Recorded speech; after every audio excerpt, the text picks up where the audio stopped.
Wall Street's young bankers are burning out at an unprecedented rate, and Adderall has become their lifeline. Faced with grueling 22-hour workdays, they crush and snort the prescription medication to push through impossible tasks. This dangerous trend that, according to the National Institute of Health, involves at least 16 million Americans is claiming health and lives alike. As federal authorities scramble to address the problem, our next report delves deeper into the alarming crisis. Wall Street's high-octane banking culture is spiraling into dangerous territory. 5 relentless 22-hour workdays.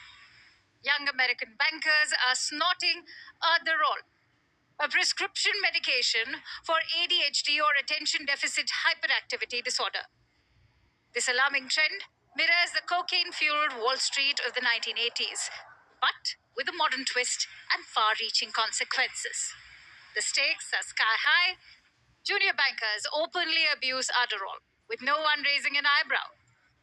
My workload went up at least 2 or 3-fold, and that's when things started to go south. I started taking it once in the morning and then once in the afternoon, at first for 5 days a week, and then it became 7 days a week because I was working most weekends.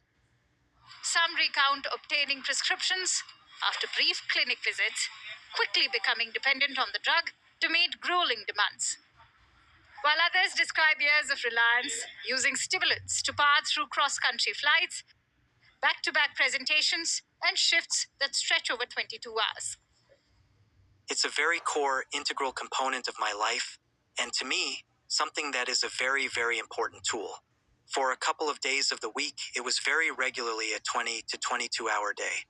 That's something that I would not have been able to be on for. Be focused and be quick with decisions if I wasn't able to take Adderall. The consequences are dire. Bankers report significant weight loss, heart palpitations, and escalating dosages to cope with relentless workloads.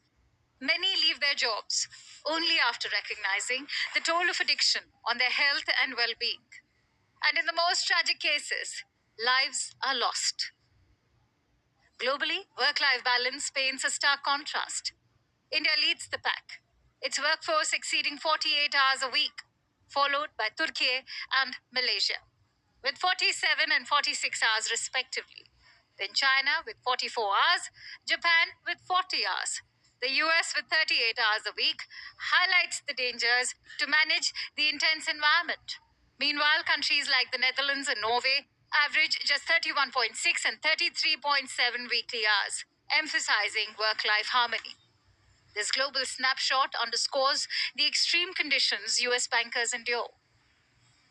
According to a 2018 study, stimulant use is more common among young adults, with 13% of adults aged 18 to 29 using prescription stimulants in the previous year. In comparison, 6.7% of adults aged 30 to 49 and 3.5% of adults aged 50 and older use prescription stimulants. If the medication is having its therapeutic effects, patients are able to adopt a lot of strategies more efficiently than when they're not treated with medication or undertreated with medication. The shortage really increases the stress that these patients are carrying, and being in a state of distress is going to make it more difficult to learn the strategies and to implement them in a consistent way. Even though the federal authorities are now scrutinizing the surge in abuse, the echoes of the past are unmistakable. The cocaine culture of the 1980s morphed into an Adderall epidemic, with the same dangerous lack of oversight. Change is overdue, and Wall Street's relentless pace is breaking its young talent, one crushed pill at a time.